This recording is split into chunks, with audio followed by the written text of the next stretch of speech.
dos princípios mais importantes de toda a Escritura é a afirmação de que Jesus Cristo, ele é totalmente suficiente para todas as questões da nossa vida, da nossa santidade. 2 Pedro, capítulo 1, versos 3 e 4.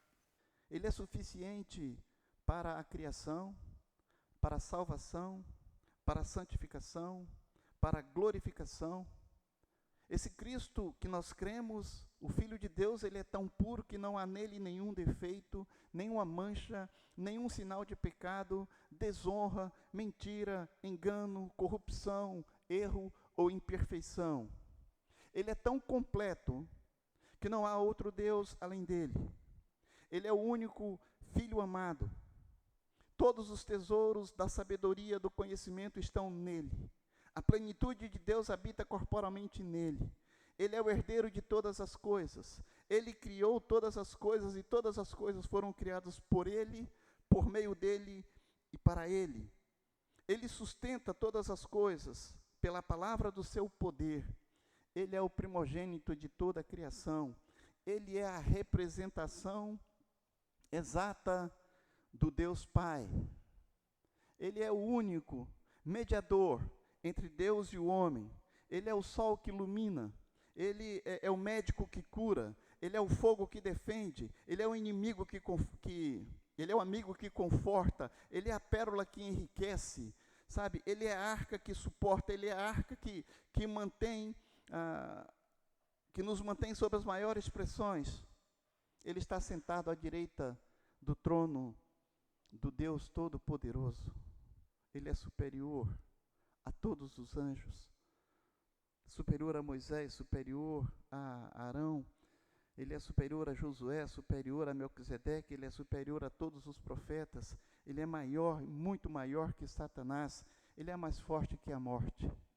Esse é o Cristo que nós cremos, esse é o Cristo que nós defendemos.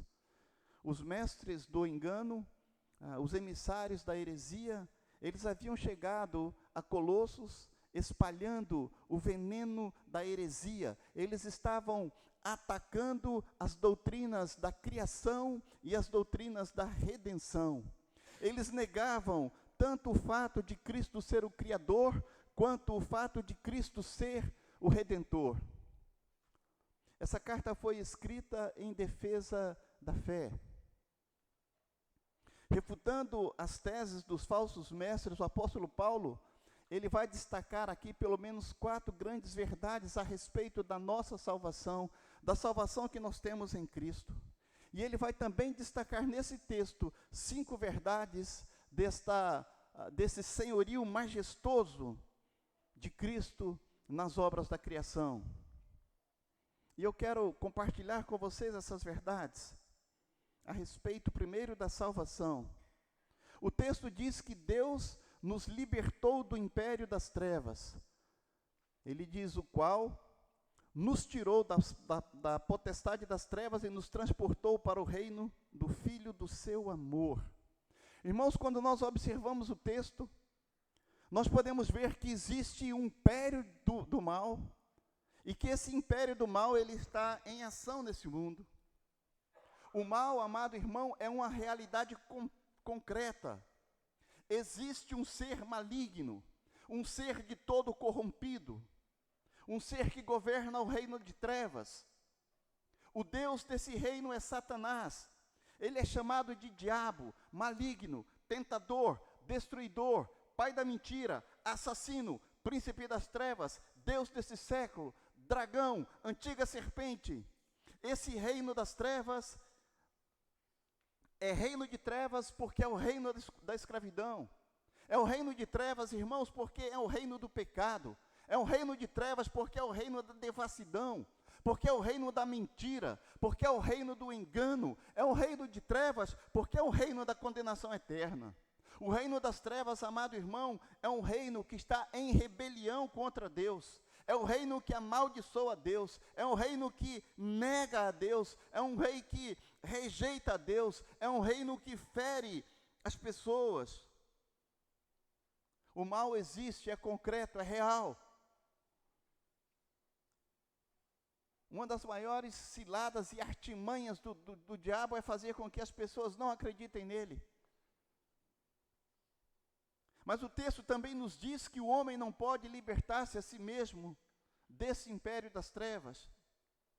Satanás é o valente que tem uma casa, onde ele guarda em segurança todos os seus bens. Mateus 12, 28 e 29. Mas se eu expulso os demônios pelo Espírito de Deus, logo é chegado a vós o reino de Deus. Ou como pode alguém entrar na casa do homem valente e furtar os seus bens, se primeiro não manietar, se primeiro não amarrar o valente, saqueando então a sua casa? O homem não pode escapar, irmãos, das garras desse valente por si mesmo. O homem não tem força suficiente. O conhecimento esotérico, o conhecimento místico, não pode quebrar as algemas da escravidão. O homem natural é prisioneiro desse império. Ele está cativo na casa do valente. Ele está sob domínio dessa potestade. Atos 26, verso 18. O homem natural, ele é escravo do pecado. Ele tem o coração caído. O homem natural, ele anda segundo o curso deste mundo, segundo o príncipe da potestade do ar, do espírito, que agora opera e que atua nos filhos da desobediência. Efésios 2, versos de 1 a 3. O homem natural é absolutamente impotente para libertar-se a si mesmo. O homem não é libertado por qualquer decisão humana, por qualquer luta própria. O homem não é liberto por desesperados esforços, nem por lágrimas amargas e bons propósitos. O homem é libertado do reino das trevas somente por Cristo. É o Senhor que liberta. É o Senhor que nos livra. É o Senhor que quebra as cadeias. É o Senhor que rompe as correntes. E aquele que é liberto por Cristo verdadeiramente é livre. E se você é livre por Cristo, irmãos, você não precisa mais servir a esse cruel inimigo. E essa é a primeira verdade que o apóstolo Paulo destaca. E a segunda, ele nos diz que Deus nos transportou para o reino do seu Filho amado. Deus é o único que pode nos libertar desse império das trevas. A libertação, como disse, ela vem de Cristo e não do homem.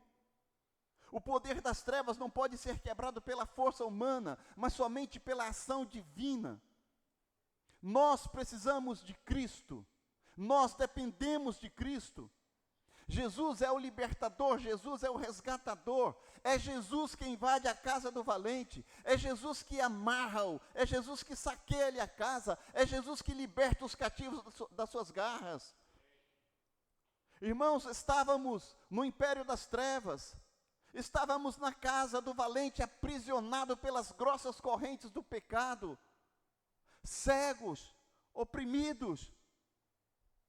Mas Jesus invadiu a casa do valente. Ele saqueou o seu império e nos libertou. O Senhor nos libertou. Deus abriu os nossos olhos. Deus tirou as correntes que nos prendiam. Ele abriu os portões de ferro que nos trancavam nesse reino de escravidão. Ele nos fez sair para uma nova vida. O homem que outrora estava perdido, cego, no reino de Satanás, é transferido agora para outro reino, para o reino de Cristo. O verbo transferiu aqui, ele está no tempo passado, irmãos, significando que a obra de libertação foi absolutamente consumada. Nós já fomos transferidos. Nós já saímos das trevas para a luz. Nós já estamos assentados com Cristo nas regiões celestiais. Nós estamos livres. Livres para adorar, livres para servir, livres para amar. Nós estamos livres. Se Cristo vos libertou, verdadeiramente, estamos livres. Nós fomos transportados, irmãos, das trevas para a luz, da escravidão para a liberdade, da condenação para o perdão, do poder de Satanás para o poder de Deus. O reino de Cristo, amado irmão, é o domínio de Cristo, adquirido por Cristo, mediante a sua morte na cruz, mediante o seu sangue derramado, mediante a sua ressurreição pelo poder de Deus. Fomos transportados, trasladados. Cristo nos faz esse traslado. E quando Ele nos faz isso, nós podemos observar pelo menos duas coisas. A primeira delas é que a salvação implica numa mudança radical de domínio sobre a nossa vida. Antes nós estávamos no império das trevas, estávamos sob o domínio cruel e opressor de Satanás. Nós estávamos no cativeiro do diabo, acorrentados pelo pecado. Agora, nós estamos livres e salvos. Fomos não apenas libertados do império das trevas, mas também transportados para o reino da luz. Agora é Cristo e não mais Satanás que domina sobre nós. Agora nós temos um outro dono, nós temos um outro Senhor, nós temos uma outra vida, vivemos dentro de um outro reino, nós fomos trasladados de uma vez por todas, nós já estamos no reino da luz. Gostamos desse verso e nós falamos hoje nele pela manhã. Mas vós sois a geração eleita, o sacerdócio real, a nação santa, o povo adquirido, para que anuncieis as virtudes daqueles que vos chamou das trevas para a sua maravilhosa luz. O texto nos traz essa observação, e uma outra observação é que a salvação, ela implica numa mudança radical do senhorio. Antes, o nosso senhorio era Satanás, mas agora o nosso senhorio é Cristo. No reino das trevas, nós servíamos a um príncipe carrasco, que nos oprimia, nos escravizava, nos mantinha prisioneiros para a morte eterna. Mas agora nós vivemos no reino da luz, no reino do amor, da paz, da vida eterna. No antigo reino, no antigo império, reinava o ódio. No reino da luz, reina o amor. No antigo império, estávamos debaixo da cruel escravidão. No reino da luz, nós somos livres. No reino das trevas, Satanás queria a nossa morte. No reino da luz, Cristo morreu para nos dar vida. Deus nos redimiu, irmão, por meio do seu Filho. E essa é a terceira verdade do versículo. Observe o verso 14. Em quem temos a redenção pelo seu sangue, a saber, a remissão dos pecados. Deus nos redimiu para sermos sua propriedade exclusiva. Irmão, o termo redenção significa libertar um prisioneiro ou um escravo mediante o pagamento de um resgate. Deus nos comprou e agora somos sua propriedade, somos propriedade particular. Somos de Deus por direito de criação e somos de Deus também por direito de redenção, porque Ele nos comprou com o sangue do seu Filho, porque Ele nos criou à sua imagem e à sua semelhança. Não pertencemos mais ao reino das trevas, mas também, irmãos, nós não somos de nós mesmos. Nós somos propriedade de Deus. E o termo diz propriedade exclusiva. Você sabe o que significa exclusivo, não é? Uso exclusivo do governo. Os veículos têm essa plaquinha, né? Só pode ser usado no serviço do governo. Você é uso exclusivo de Deus. Só pode ser usado no uso exclusivo de Deus. O seu corpo é templo, é habitação do Senhor. O seu corpo foi separado, você foi separado para servir ao Senhor. Use o seu corpo para glorificar a Deus. use sua mente, use seus recursos, use sua vida para glorificar a Deus. Você foi separado para uso exclusivo do Senhor. Você é propriedade exclusiva de Deus. O resgate pago por Cristo no Calvário nos redimiu. E agora nós estamos quites, a nossa dívida foi paga.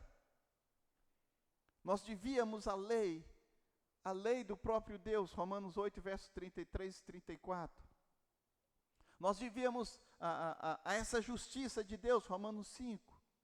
Essa redenção, amado, implica na libertação da maldição da lei, Gálatas 3, verso 13. Essa redenção implica na libertação da escravidão do pecado, João 8, versos 34 e 36, Romanos 7. Irmãos, Deus pagou um preço altíssimo por nossa redenção. Imagine que Deus morreu por você. Quanto vale a vida de um Deus? Ou quanto vale a vida do único Deus?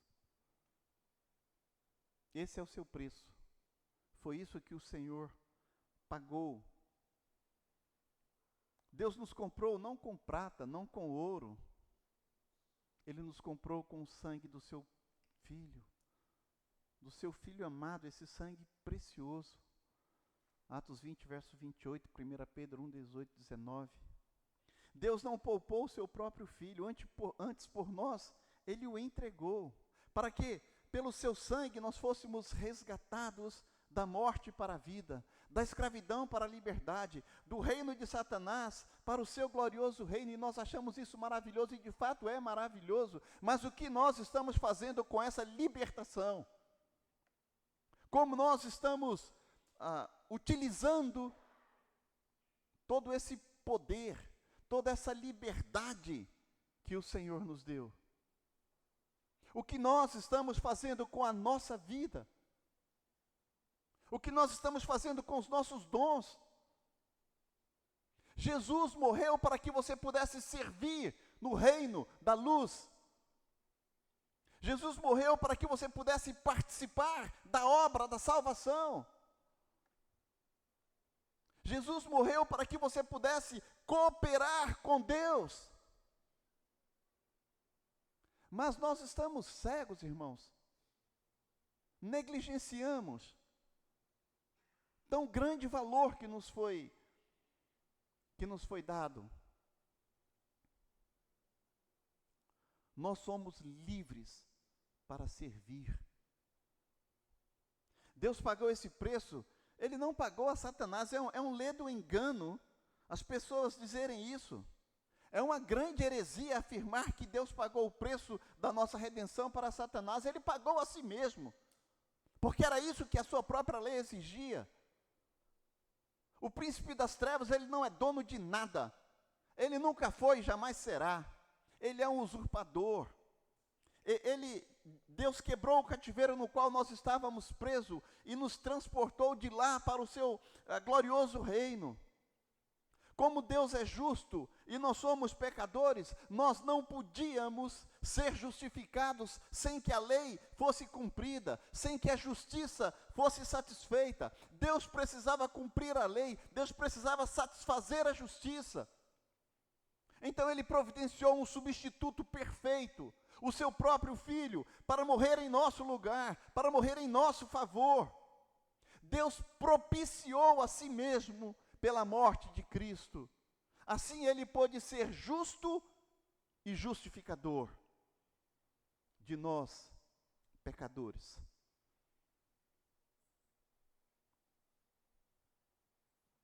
Todo aquele que crer em seu Filho será justificado.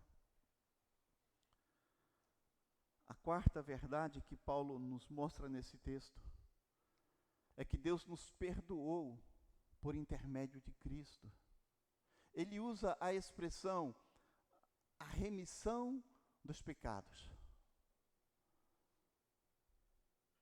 Além do resgate que foi pago, além do traslado para o reino de Cristo, a redenção realizada no passado e no presente, nós temos ainda o perdão dos pecados. E vale a pena observar isso, porque o perdão, ele remove a barreira entre o Deus Santo e o homem pecador. Irmãos, a igreja, nós somos a comunidade dos perdoados. Só gente perdoada pode entrar no céu. O nosso pecado faz separação entre nós e Deus. Isaías 59, verso 2. As vossas iniquidades fazem separação entre vós e o vosso Deus, e os vossos pecados encobrem o seu rosto de vós, para que não vos ouça. Pois Deus é luz, e nele não há treva nenhuma. 1 de João, capítulo 1, acho que verso 5. Não há trevas nenhuma no Senhor. Deus, porém, nos perdoou de todos os pecados, presentes, passados, futuros. Nossa dívida foi paga, a nossa culpa foi cancelada. A nossa justificação foi declarada. O nosso alvará de soltura, irmão, já foi assinado há muito tempo. Não somos mais prisioneiros do inimigo. A palavra aqui usada para perdão significa mandar embora, cancelar uma dívida. A nossa dívida como escravos foi cancelada. A nossa dívida como escravo do pecado foi paga. Os nossos débitos não podem mais nos escravizar. Nós precisamos tomar posse dessas verdades. Saber que em Cristo nós temos liberdade verdadeira. Saber que em Cristo nós temos poder suficiente para vencer os pecados. O diabo não pode mais te escravizar, irmão. Satanás não encontra mais nada em nossos arquivos para nos acusar, porque já fomos perdoados. O apóstolo Paulo nos lembra isso de várias formas. Quem tentará acusação contra os escolhidos de Deus? É Deus que nos justifica. Quem é que condena? Pois é Cristo quem morreu, antes quem ressuscitou dentre os mortos, o qual está à direita de Deus e também intercede por nós. A barreira entre o pecador e o Deus Santo foi para sempre removida. Quem vai nos acusar, se Deus já nos perdoou?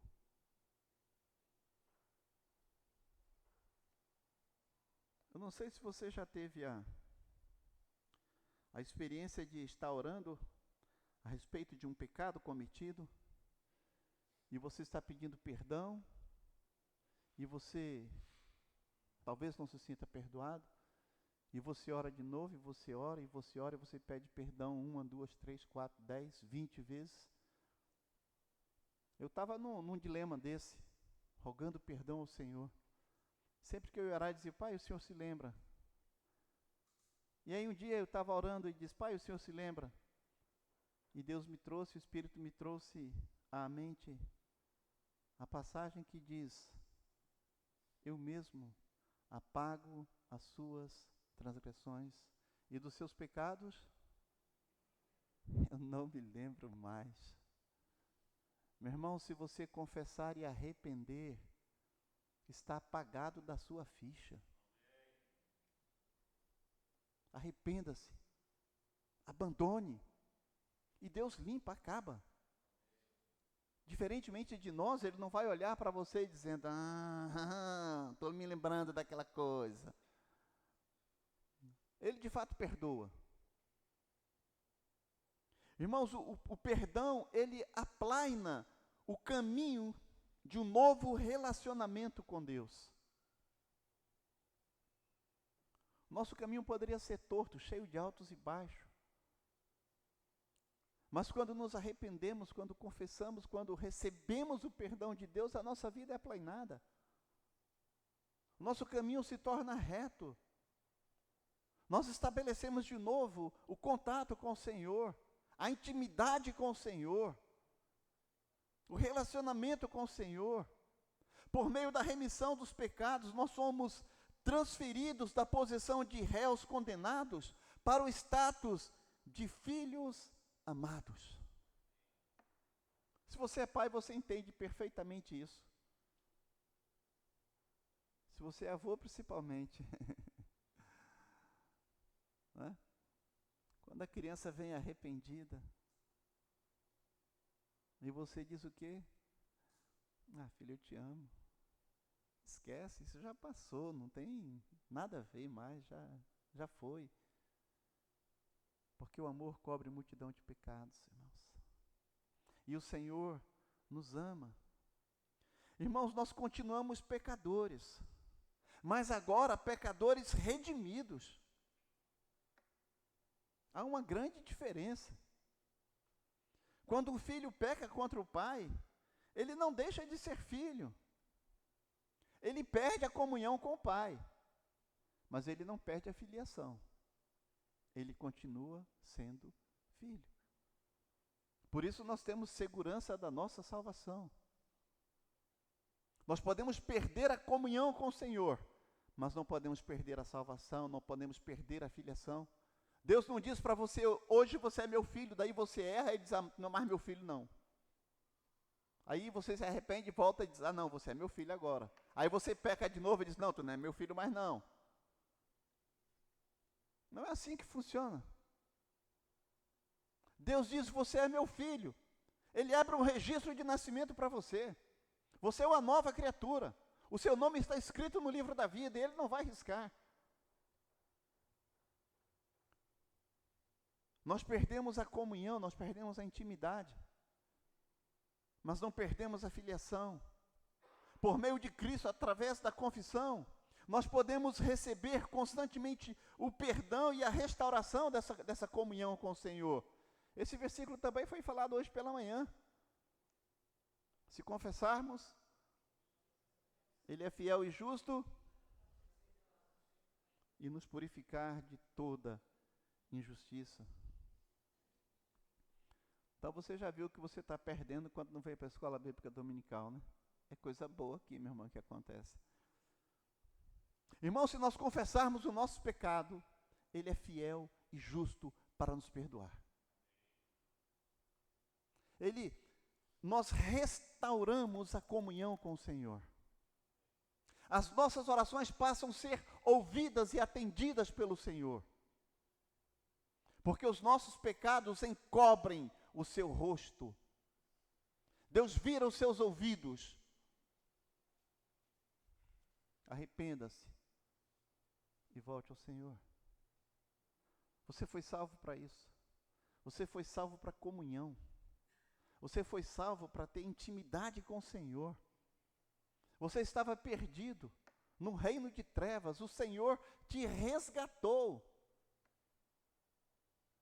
O Senhor te trouxe para a luz.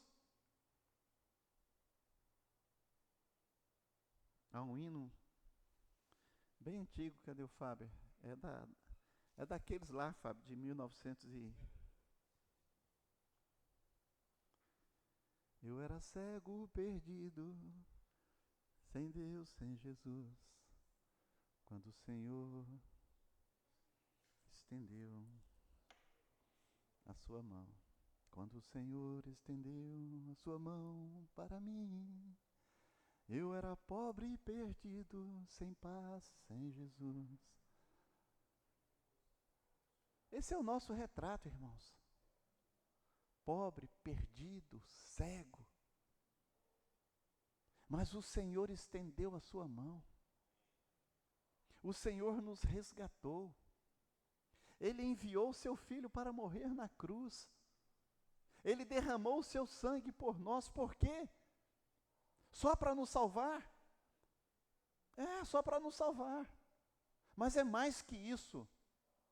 É para nos separar para a sua glória.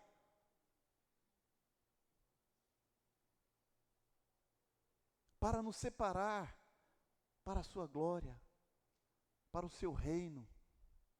Irmãos, há uma obra a ser feita, há um evangelho a ser anunciado, há muita coisa para ser feita, e Deus deixou isso com a igreja. Os anjos ansiavam isso, mas Deus nos escolheu. Deus escolheu você, Ele separou você. Ele te chamou, te colocou aqui nesse corpo. Você é membro, você tem uma função, você tem uma utilidade. Você não é uma ferramenta inútil, querido. Deus está esperando por você. A igreja precisa de você. Precisamos restaurar a nossa comunhão, a nossa intimidade com o Senhor, para entender a vontade do Senhor e assim servir ao Senhor com toda a nossa força, mas com comunhão. Irmão, servir a Deus não é o que eu quero fazer para Deus, mas o que Deus quer que eu faça. Ele tem um chamado e um propósito para você. Não é o que você quer, senão Ele não seria soberano. Pelo menos não na sua vida. Busque intimidade, comunhão com o Senhor e pergunte para Ele: Pai, onde eu devo servir? Pai, o Senhor me resgatou, o Senhor me trouxe, o Senhor me tirou daquele buraco escuro, daquele poço de lama. Eu estava todo acorrentado, emaranhado num monte de besteira, e o Senhor me libertou de tudo isso. O que o Senhor quer que eu faça, Deus? Essa deve ser a sua pergunta. Ore, clame, jejue, pergunte e descubra o propósito de Deus para a sua vida.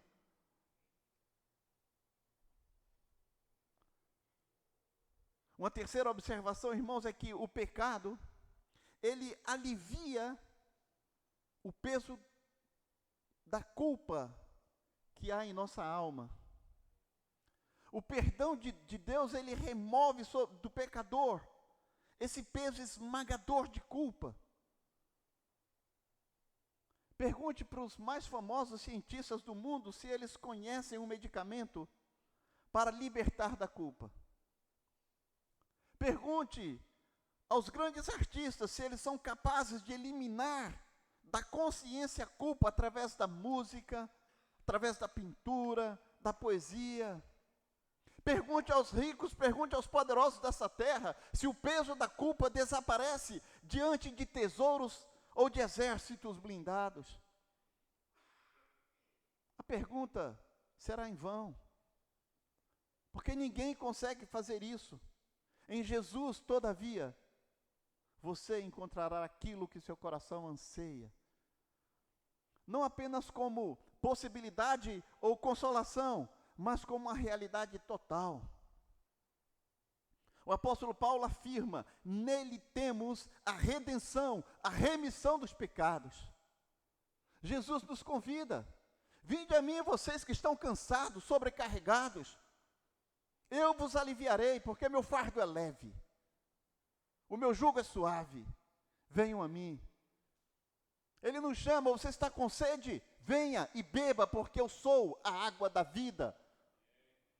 Ele diz: você tem fome? Venha a mim e coma, porque eu sou o pão da vida. Ele diz: eu sou o seu pastor. Eu sou o pastor que te leva a pastos verdejantes. Eu sou o pastor que te leva às águas tranquilas. Eu sou o pastor que traz refrigério para a sua alma. Busque a Jesus e você o encontrará. Bate e a porta lhe será aberta. Peça e você receberá. Ele não é mentiroso, senão ele não teria feito essas afirmações. Buscar-me-eis e me acharei quando me buscardes de todo o teu coração. Ah, irmãos, nós precisamos ser aliviados desse peso esmagador da culpa. E só Jesus pode fazer isso. Só Jesus pode saciar a vontade, os anseios, do nosso coração. Isso é uma realidade. Nele temos a redenção, nele temos a remissão dos pecados. Irmãos, o perdão que recebemos de Deus é o padrão do perdão que devemos oferecer ao nosso ofensor. Agora pesou, né, cara? Agora foi complicado. Porque se eu tenho que entregar para o meu ofensor o mesmo presente que eu recebi de Deus, e Deus me perdoa de todas as formas e de todas as maneiras, desde que eu confesse e me arrependa. Os perdoados devem perdoar, e perdoar com o mesmo tipo de perdão que receberam de Deus. Colossenses 3,13 nos lembra: suportando-vos uns aos outros, perdoando-vos uns aos outros. Se alguém tiver queixa contra outro, assim como Cristo vos perdoou, assim fazei vós também. Irmãos, aqueles que foram objetos do perdão de Deus devem ser instrumentos desse perdão.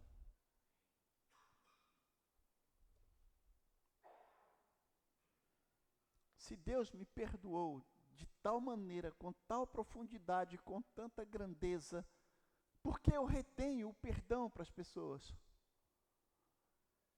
E nós lemos a história do homem que devia, da parábola do homem que devia uma grana para o seu rei, e era um dinheiro enorme, era a quantia que ele não podia pagar, mas ele clama e o seu senhor o dispensa, e saindo com o perdão, a absolvição total da sua dívida, ele encontra alguém que estava devendo uma merreca para ele, ele pega aquele cara e joga, e prende, e taca na cadeia até que ele pague. Nós ficamos admirados. Somos nós, irmãos. Essa é a real. Somos nós. Deus nos perdoa uma dívida enorme, algo que nós não poderíamos pagar. Mas nós não perdoamos aquele que nos feriu. Não perdoamos aquele que disse uma palavra contra nós, aquele que fez um ato contra nós, aquele que pisou no nosso calcanhar, aquele que pisou no nosso pé. Não perdoamos. Mas nós ficamos admirados. Puxa, como é que pode? Esse homem recebeu, ele estava devendo milhões e foi perdoado, e agora o cara está devendo centavos, e ele não quer perdoar? Nós agimos assim. Nós precisamos entender o perdão que recebemos. Nós precisamos entender a palavra misericórdia. Porque é assim que nós precisamos agir. Aqueles que foram objetos do perdão de Deus devem ser instrumentos desse perdão também a outros. E essa é a primeira parte do texto, esses 2 versículos que fala sobre a grandeza de Cristo na obra da redenção. Não sei se dá tempo para o segundo tópico ainda, que é a grandeza de Cristo na obra da criação. São 5 verdades que Paulo destaca aqui, eu vou falar sobre isso rapidinho. Verso 15 diz: o qual é a imagem do Deus invisível, primogênito de toda a criação. Jesus é a expressão visível do Deus invisível. Jesus é imagem, Jesus não é imitação. A palavra imagem significa representação em uma revelação exata. Essa palavra traduz que Cristo não é uma cópia de Deus, mas Ele é a encarnação de Deus no mundo dos homens. Ele é o verdadeiro Deus. Em Cristo, o Deus invisível se tornou visível, palpável. João nos lembra dizendo exatamente em João 1,14, e o verbo se fez carne, e habitou entre nós e vimos a sua glória como a glória do unigênito do Pai, cheio de graça e cheio de verdade. Irmãos, Cristo é o espelho por meio do qual nós contemplamos a face de Deus. Cristo entrou na nossa história e nos revelou o coração do Pai. Quem quiser saber quem é Deus, olhe para Jesus. Olhe para Ele. Ele é o resplendor da glória, a expressão exata do seu ser. Jesus disse: quem vê a mim, vê o Pai. Eu e o Pai somos um. Quem quer saber como Deus é, considere atentamente a pessoa de Jesus Cristo. O fato de Cristo ter vindo do céu à terra, mostra-nos que Ele é o único que pode nos levar da terra para o céu. O fato dele ter encarnado mostra-nos que Ele não está longe de nós. O fato de Ele ter vivido como homem, ministrando ajuda e socorro aos necessitados, mostra que Deus se importa com cada um de nós. O fato de Jesus ter morrido na cruz pela mão de homens pecadores, mostra-nos que Deus ama-nos infinitamente, a ponto de dar seu Filho para nos salvar. A parte B desse versículo diz que Cristo tem a mais alta honra. Ele é o primogênito da criação. E essa palavra aqui não se refere à natureza temporal, ao tempo do nascimento. Antes é um título de honra. Significa que Jesus é o primeiro em importância. Carrega essa ideia de prioridade, de superioridade, de preeminência, de supremacia. Essa palavra aqui, irmãos, enfatiza a preexistência, a singularidade de Cristo, bem como a sua superioridade sobre toda a criação. Ele é o primogênito da criação, Ele tem autoridade sobre toda a criação, Ele é o herdeiro de toda a criação, é o mais exaltado por meio da criação. A terceira verdade é que Jesus Cristo, Ele é o autor da criação. Verso 16, porque nele foram criadas todas as coisas, que há nos céus, na terra, visíveis e invisíveis, sejam tronos, sejam dominações, sejam principados, sejam potestade, tudo foi criado por Ele e para Ele. Duas observações. Primeiro, irmãos, é que Jesus Cristo não é uma emanação de Deus, como ensinavam os gnósticos.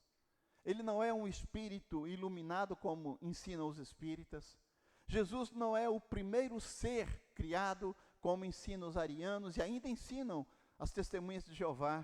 Jesus é o Criador do universo.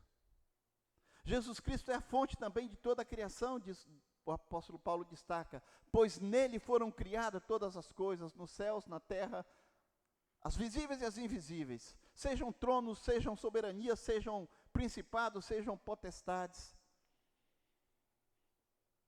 Jesus é a fonte originária de tudo que existe no céu e na terra. Sabe, Ele também, Ele criou todas as coisas. Então não é de se admirar que os ventos, que as ondas, que o mar lhe obedeça, que as enfermidades, que a morte desaparecem diante daquele que é o Senhor deles. Todo o universo foi criado por meio dele, ele trouxe tudo à existência. Jesus é o alvo desta criação, irmãos. Paulo conclui dizendo, tudo foi criado para ele. A expressão para ele indica que Cristo é o alvo da criação. O mundo foi criado para o Messias. O universo tem uma grande finalidade: render louvor e glória ao Senhor. Paulo usa 3 preposições aqui para descrever a majestade de Cristo na criação. Paulo fala nele, por ele e para ele. Os filósofos gregos, eles ensinavam que todas as coisas precisam de uma causa primária, uma causa instrumental e uma causa final. A causa primária é o plano, a causa instrumental é o poder, a causa final é o propósito. Então, quando nós olhamos para a criação, nós podemos ver que Jesus é a causa primária, foi Ele quem planejou. Também Ele é a causa instrumental, foi Ele quem realizou. E Ele é ainda a causa final, foi Ele quem fez para o seu próprio prazer e glória. A criação existe, portanto, para dar glória a Cristo Jesus. Ô glória!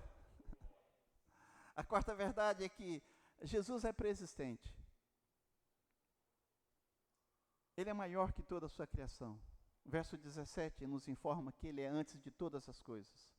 E todas as coisas subsistem por ele. Jesus é antes de todas as coisas, tanto em tempo como em importância. Jesus não foi criado, ele é o Criador. Ele não teve origem, ele é a origem de todas as coisas. Foi ele quem lançou o fundamento da terra, foi ele quem espalhou as estrelas no firmamento. Sabe, ele existia eternamente em sintonia perfeita e feliz com o Pai e o Espírito Santo. Jesus é o eterno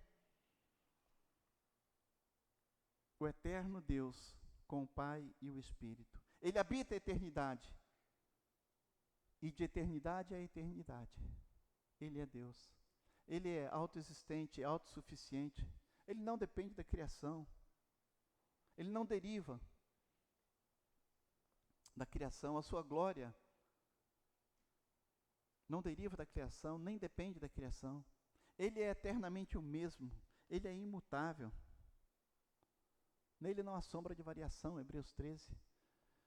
Ele é o alfa, ele é o ômega. Ele é aquele que está antes e acima e além da criação. Ele é o Senhor. Jesus Cristo é o sustentador da criação. Paulo conclui dizendo, nele tudo subsiste. A palavra aqui significa sustentar, manter, revela o princípio da coesão do universo. Deus mesmo é a fonte unificadora que mantém todo o universo em funcionamento harmônico. Nele nos movemos, nele existimos. Atos 17, verso 28. Pois ele mesmo é quem a todos dá vida, dá respiração e tudo mais que temos e que precisamos. Eu estou concluindo, irmãos. Paulo corta a heresia dos gnósticos, portanto, com o machado da verdade. Ele refuta, como vimos, os argumentos e faz isso com argumentos irresistíveis, essa tese mentirosa dos falsos mestres gnósticos. Eles afirmavam, os gnósticos diziam que a matéria é essencialmente má. E, consequentemente, Cristo, sendo Deus, não poderia ter sido o Criador do universo, nem mesmo ter encarnado para a nossa redenção. Os gnósticos, dessa maneira, eles atacaram as duas verdades essenciais do cristianismo, as doutrinas da criação e as doutrinas da redenção. Paulo derruba por terra essas heresias, mostrando que Cristo não é uma emanação de Deus, mas ele é a própria imagem do Deus invisível. Cristo não é um ser intermediário por meio do qual o mundo material veio a existir, mas ele é o próprio Criador desse mundo, das coisas visíveis e das coisas invisíveis. Cristo não é um espírito iluminado que veio conduzir o homem a Deus pelos atalhos do conhecimento esotérico, mas Cristo é o Redentor que veio ao mundo para resgatar o homem pelo sangue da sua cruz. Esse é o Cristo que nós adoramos. Esse é o Cristo que nós anunciamos. Ele é o Senhor dos exércitos. Ele é o Redentor. Ele é o Santo de Israel. Ele é o Deus de toda a terra. O homem de dores. Ele é a luz. Ele é o Filho do homem. Ele é a vinha. Ele é o pão da vida. Ele é a porta. Ele é o Senhor. Ele é o profeta, o sacerdote, o rei. Ele é o nosso descanso, Ele é a nossa justiça, Ele é maravilhoso, conselheiro, Deus forte, Pai da eternidade, o príncipe da paz. Ele é o nosso supremo pastor, Ele é o Senhor dos exércitos, Ele é o Senhor das nações, Ele é o leão de Judá, a palavra viva, a rocha da salvação, o Espírito eterno. Ele é anterior a tudo. Cristo é o Criador, o Consolador, Ele é o nosso Senhor. Que Deus nos abençoe. A Ele seja toda a honra, toda a glória, louvor e adoração, agora e para todo o sempre. Amém. Deus nos abençoe e tenha misericórdia de nós. Espero encontrar os irmãos nos céus. Amém?